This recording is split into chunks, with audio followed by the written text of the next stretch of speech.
Good morning student.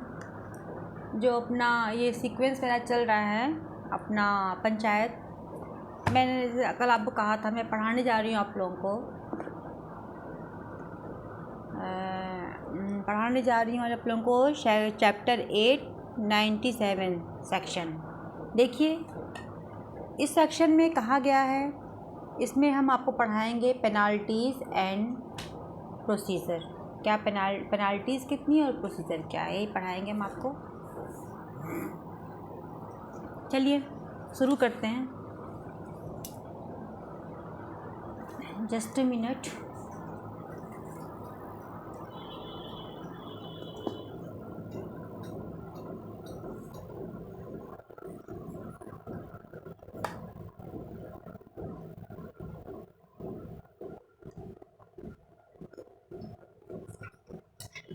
हाँ, तो मैं आप लोगों को पढ़ा रही हूँ। देखिए चैप्टर 8 पेनाल्टीज़ एंड प्रक्रिया 97 कह रहा है कि इस अधिनियम के उपबंधों के ठीक है उल्लंघन के लिए क्या पेनाल्टी है।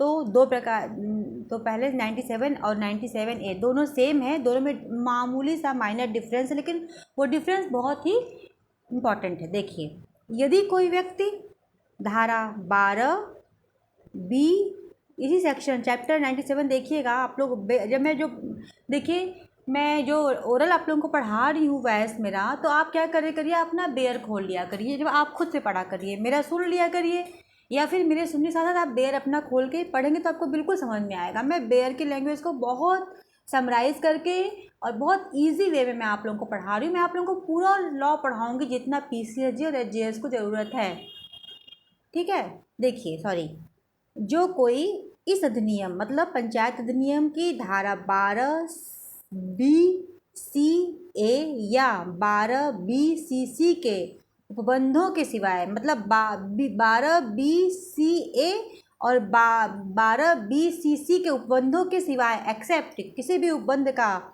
उल्लंघन करता है तो क्या होगा, वो 500 रुपये तक के दंडनीय होगा। और यदि ऐसा उल्लंघन वो कंटिन्यू करता है तो 50 रुपये प्रतिदिन के लिए दंडनीय होगा। आप लोग जानिए, क्योंकि हम सभी लोग एक ग्रामीण परिवेश से आते हैं, हमें ये सब जानना चाहिए। अब देखिए 97 कह रहा है कि अधिग्रहण संबंधी किसी आदेश के उल्लंघन के लिए सस्ती penalty for contravention of any order regarding requisition. कह रहा है जहाँ कोई, जैसे मैंने 12C को और 12BCA को छोड़ा है, तो वो बात कह रहा है कि जो कोई 12BCA और 12CC के उल्लंघन करेगा तो उसकी पनिशमेंट हो जाएगी 1 वर्ष का कारावास हो जाएगी और जुर्माना दोनों से दंडनीय होगा। तो देख लिए पूरे बेयर एक्ट में ये पहली बार आपके पास आया है पनिशमेंट की बात। किस में आई है? 97A में। ये इंटरव्यू में पूछा जा सकता है आप लोगों से, और आप लोगों से रिटर्न में पूछा जा सकता है। 98 कह रहा है नियमों तथा उपविधियों का अतिउल्लंघन, infringement of rule and by rule laws. जो कोई राज्य सरकार और नियत प्राधिकारी, दोनों को अथॉरिटी है, राज्य सरकार हमारा गार्जियन है, राज्य सरकार और नियत प्राधिकारी अथॉरिटी को, दोनों को स्वीकृत से कोई उपविधि बनाते समय निर्देश दे सकती है, ठीक है। और यदि कोई राज्य सरकार या नियत प्राधिकारी द्वारा बनाए गए किसी भी रूल को, बाई लॉ को भंग करता है तो क्या होगा, 500 रुपये दंडनीय जुर्माना उससे वसूला जाएगा। और यदि वो कंटिन्यू करता है तो डे बाय डे 50 रुपीज़ जुर्माना उसको मिलेगा। 99 कह रहा है penalty for tampering with the gram panchayat property. जो कोई ग्राम पंचायत की प्रॉपर्टी से छेड़छाड़ करेगा, फिर देखिए वो क्या होगा, 1000 रुपये तक का दंडनीय जुर्माना लगाया जाएगा। Only one punishment is give by gram panchayat 97A, only one punishment, otherwise whole bare act is only compensation, only fine etcetera. देखिए यदि किसी व्यक्ति ने, तो क्या होगा, अगर वो 99 में ग्राम पंचायत की संपत्ति को अंतक्षेपित करने के लिए, अंतक्षेप मतलब करता है टेम्परिंग करने के लिए करता है तो 1,000 रुपये का जुर्माना लगा सकती है। और गांव में क्या होता है, सब लोग ग्राम पंचायत की संपत्ति को छिपा के बैठे हुए हैं, उन लोगों को लॉ ही नहीं पता है। थोड़ा दबंग इंसान है, छिपा लिया है, हम उससे डर रहे हैं। हम क्यों डर रहे हैं? हमें डरना नहीं है, हमें दिखाना है इस सारी चीज़ों को, और हमें अपनी ज़मीन को लेना है, ये है हमारा राइट। यदि किसी व्यक्ति ने अपनी किसी कार्य या किसी अपनी उपेक्षा अथवा चूक के कारण कोई पेनाल्टी की है तो क्या होगा, तो उससे कैसे वसूला जाएगा? जैसे कि भू राजस्व वसूला जाता है वैसे पूरी शास्तियाँ उससे वसूली जाएंगी। ठीक है। अब देखिए सेक्शन 100, जारी किए गए नोटिस की अवज्ञा। यदि राज्य सरकार, नियत प्राधिकारी कोई नोटिस जारी करता है, उसको पब्लिश नहीं किया जाता है, उसको ग्राम प्रधान या सचिव मिल के छिपा लेते हैं, तो क्या होगा? तो जिस व्यक्ति को निष्पादित करने के लिए दिया गया था उससे जुर्माना वसूला जाएगा। समस्त व्यय जो खर्चा होगा नोटिस में उससे बुरा राजस्व की तरह वसूला जाएगा।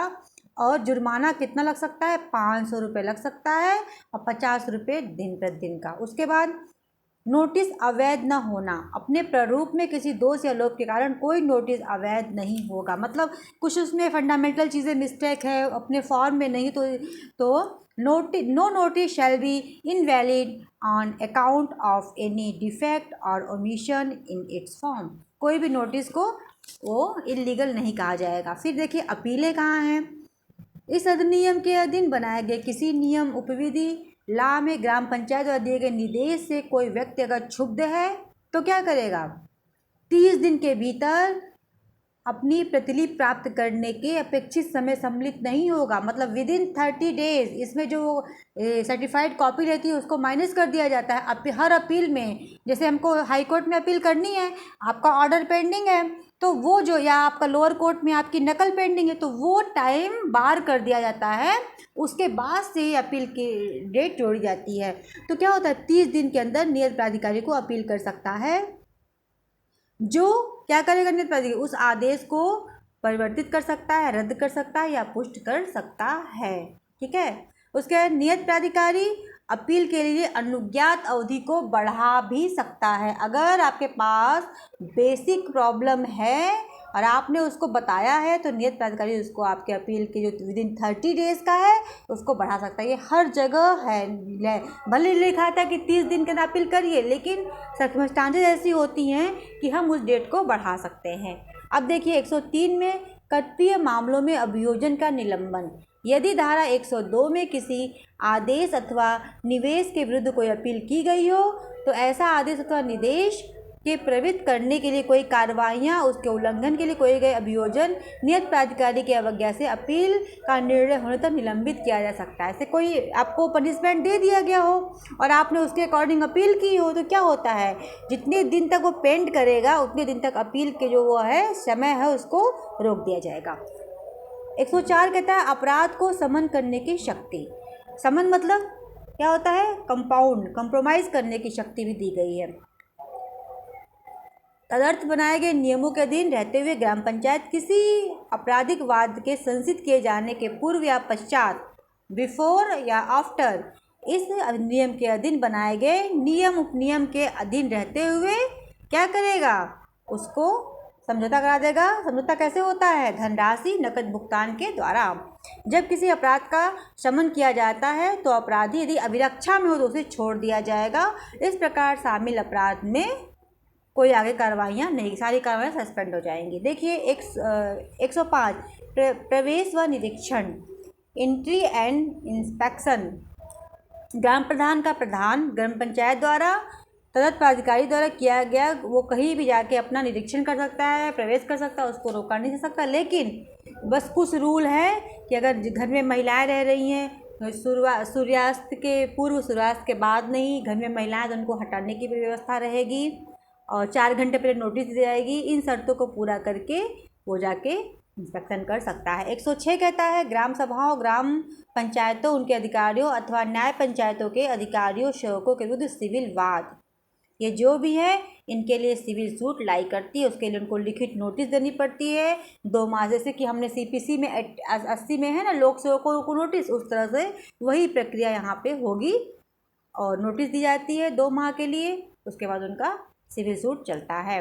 कोई ऐसी कार्रवाइयाँ वाद कारण प्रस्तुत होने के पश्चात 6 मास के भीतर ही प्रारंभ के सिवाय नहीं। एक बात और है, नोटिस दी जाएगी। दूसरी बात, 6 मास के भीतर कोई भी कार्रवाइयाँ प्रारंभ नहीं की जाएंगी। जब जिस दिन मेरा कॉज ऑफ एक्शन अराइज होता है उसके 6 मंथ के भीतर ही कोई कार्रवाई की जाएंगी। उसके 6 मंथ के बाद ही कोई कार्रवाई की जाएगी, उसके पहले कोई कार्रवाई नहीं की जाएगी। साथ आता ग्राम पंचायत था। ग्राम पंचायत को संरक्षण, जुडिशियल ऑफिसर्स प्रोटेक्शन एक्ट 1850 के उपबंधों में न्याय पंचायत के पर भी लागू होंगे। ये हमने हर जगह पढ़ा, आईपीसी में भी पढ़ा है, सीआरपीसी में पढ़ा है। तो जो संरक्षण हम उन लोगों को लागू होते हैं, लोक सेवकों, जजेस, राष्ट्रपति इत्यादि को, वो यहाँ पे ग्राम पंचायत न्याय पंचायत के संरक्षण भी लागू होगा।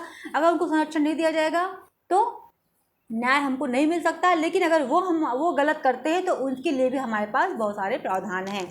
ठीक है, अब क्या है, 107 कहता है, 107A कहता है कार्रवाइयों की वैधता। जो कार्रवाइयाँ हैं इस अधिनियम के दिन अन्यथा उपबंधित अवस्था को छोड़कर ग्राम सभा, ग्राम पंचायत अथवा किसी समिति द्वारा अगर कोई सदस्य रिक्त है तो क्या किया जाएगा, सदस्य का नाम दर्ज करने में कोई त्रुटि या अनियमितता थी, कार्य करने के लिए सशक्त होगी तो क्या होगा, कार्यों की वैधता। यदि इस तरह से प्रॉब्लम है, समिति में कोई कार्रवाई इस बात को होते हुए वैध होंगी। अगर ये है कि हम 5 लोग हैं, पंच में 1 लोग नहीं है, तो क्या कार्रवाइयाँ इलीगल हो जाएंगी? नहीं, वो कार्रवाइयाँ वैध होंगी। ठीक है, कम से कम 2/3 सदस्य को होना चाहिए। 108 कहता है पंचायतों को सहायता देने तथा अपराधों के संबंध में पुलिस की शक्तियाँ।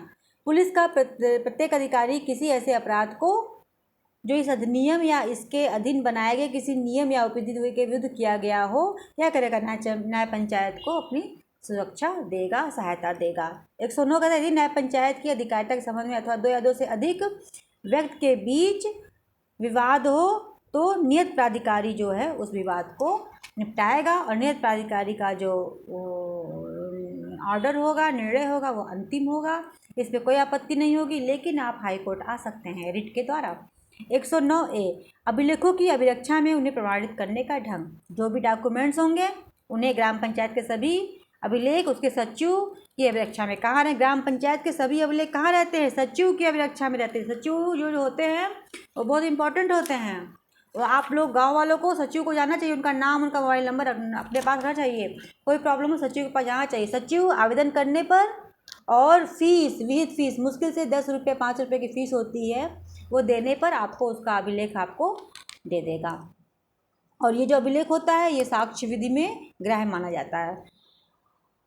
ये आपका रहा सेक्शन चैप्टर 8। चैप्टर 9 आपको मैं शाम को पढ़ाऊँगी।